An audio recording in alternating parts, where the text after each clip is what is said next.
हमारे देश के नेता और हमारे देश के बहुत सारे लोग जवानों को ऐसी बातों के लिए प्रेरित कर रहे हैं जिससे उनका भविष्य बर्बाद हो रहा है जी। पर हम वाकई में जो समझ रखते हैं, बुद्धि रखते हैं, क्योंकि वचन कहता है तुम सत्य को जानाकर सत्य तुम्हें स्वतंत्र करेगा। स्वतंत्रता उनके पास है जो पवित्र शास्त्र बाइबल को जानते हैं जी।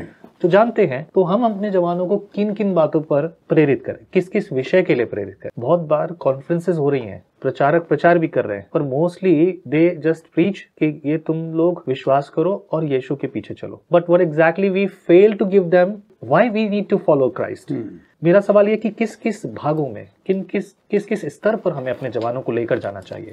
मसीह समाज में जवान लड़के और लड़कियां जो क्वालिफाइड है और उसमें बड़ी भारी योग्यता है और वो बहुत कुछ अच्छा काम कर सकते हैं। केवल समाज के लिए नहीं, देश के लिए भी अच्छा काम कर सकते हैं। लेकिन समाज की जो धारणा है अभी बच्चों के तरफ लापरवाही से देखने से बच्चे गलत रास्ते से चले जा रहे हैं, गलत आदतों में फंसे हैं, गलत संगति में फंसे हुए हैं और गलत प्रकार के काम कर रहे हैं। उसके कारण क्या हो गया, उनके अंदर में जो अच्छाई है वो बुराई में बदलती चली जा रही है और इसीलिए उनको सही रास्ता बताने के लिए एक साथ लाना बहुत जरूरी है। किन किन बातों में हम ला सकते हैं। देखिए, जवान को मोटिवेशन जब तक नहीं मिलेगा, जवान को बोलते हैं चलो let's go for party. Party दो तरह की पार्टी है। एक पार्टी ये है कि बैठकर कहीं कुछ खा रहे पी रहे हो। एक तरह की पार्टी न जाने किस किस तरह की नशे या ड्रग की party. So they have a motivation.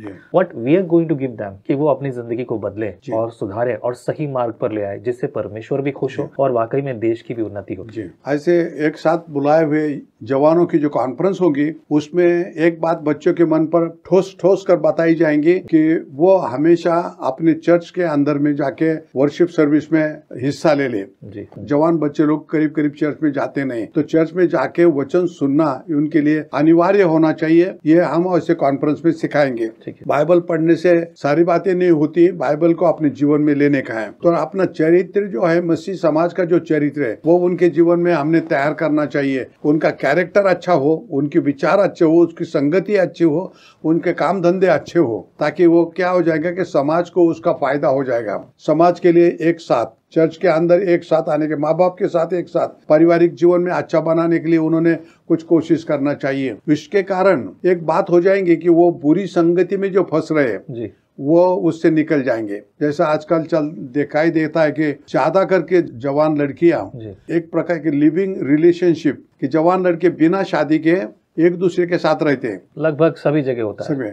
तो लिविंग रिलेशनशिप ये शैतान की तरफ से जवानों को नाश करने वाला एक शस्त्र है। तो आज के युग में शैतान ने सारे जवानों को कब्जे में ले लिया है। अपना शादीशुदा अच्छा लाइफ जीने के बदले में वो अलग से कोई भी लड़की के साथ, कोई भी लड़के के साथ जीवन जीते, अपनी कमाई बर्बाद करते हैं, अपनी जवानी बर्बाद करते हैं और एक समय आता है कि और कोई दूसरी लड़का, दूसरी लड़की, इसके साथ फिर दूसरी नई जिंदगी, तो उनके लाइफ में कोई मीनिंग नहीं रह गया। दूसरी बात, क्रिश्चियन लड़के कोई भी जाति धर्म के लड़की के साथ शादी ब्याह कर लेते और बाद में वो टूट जाता है और अपने लाइफ को बर्बाद करते हैं। तो ये पक्की बात है कि चर्च में आने के बाद उनको ये शिक्षा दीक्षा मिलना चाहिए कि विश्वासी मसीह ने विश्वासी लड़कियों से शादी करने की, विश्वासी लड़की ने विश्वासी लड़के के साथ ही शादी करने की है।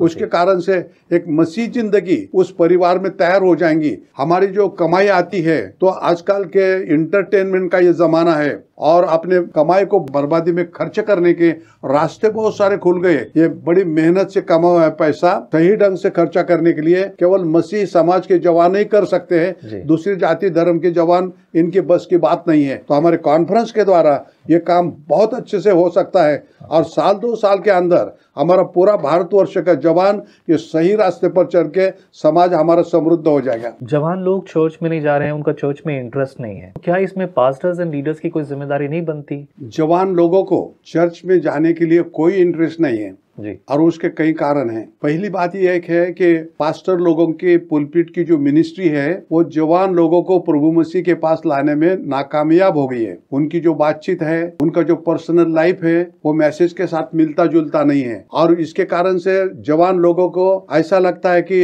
ये सुनने से अपने को कुछ नहीं मिलने वाला। तो जवानों का ये आत्मविश्वास जीतने के लिए पास्टर की पुलपिट मिनिस्ट्री ये सॉलिड बनना चाहिए और अपने चारित्र संपन्न जीवन के द्वारा संदेश आना चाहिए। कैसे होगा ये? पासवान की जीवन शैली जो है, उनका जो विश्वास है, वचन का जो ज्ञान है और उसको प्रेजेंट करने का जो तरीका है, वह वचन के आधार पर होना चाहिए। और जो बोलते हैं वैसा वो करने वाले पास्टर हो तो फिर सुनने वाले लोगों को पास्टर के लाइफ में इंटरेस्ट आ जाएगा और पास्टर को वचन सुनने के लिए वो बेताब हो जाएंगे। हम जवान को ना इकट्ठा चर्च में रख पा रहे हैं, ना उनको मैं मोटिवेट कर पा रहे हैं। क्या हो रही है दिक्कत और क्या सोल्यूशन हो सकता है? चर्च के लीडर्स है, एल्डर्स है, आप मैनेजमेंट करने वाले, एडमिनिस्ट्रेशन करने वाले, उनके लाइफ में उनको जीसस क्राइस्ट नहीं दिखाई देता, या पास्टर मिनिस्ट्री के द्वारा जवान लोगों को सही दिशा नहीं दिया जा रहा है। उनको बताना चाहिए कि हम मसीह होने के नाते इस क्षेत्र में ऐसा करना चाहिए, उस क्षेत्र में हमने ऐसा करना चाहिए, शादी ब्याह के अंदर में हमने ऐसा करना चाहिए, नौकरी ढूंढने में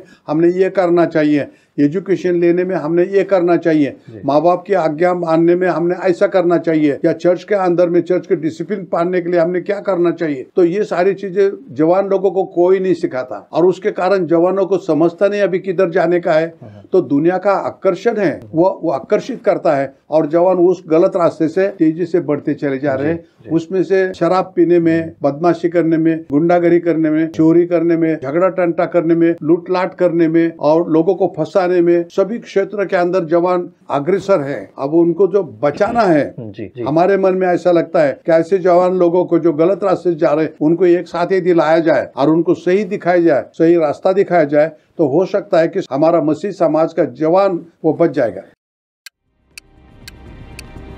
जब भी कभी हम इस तरह का काउंटडाउन देखते हैं तो हमारा उत्साह बढ़ जाता है कि अब क्या होने वाला है। यकीन मानिए ऐसा ही काउंटडाउन चल रहा है जो बहुत जल्दी खत्म होगा और उसके बाद हमारे मसीह, हमारे उद्धारकर्ता का आगमन होगा। क्या आप तैयार हैं? और अगर नहीं तो आज ही तैयारी शुरू कीजिए। विजनरी रेडियो पर 24 घंटे 7 दिन।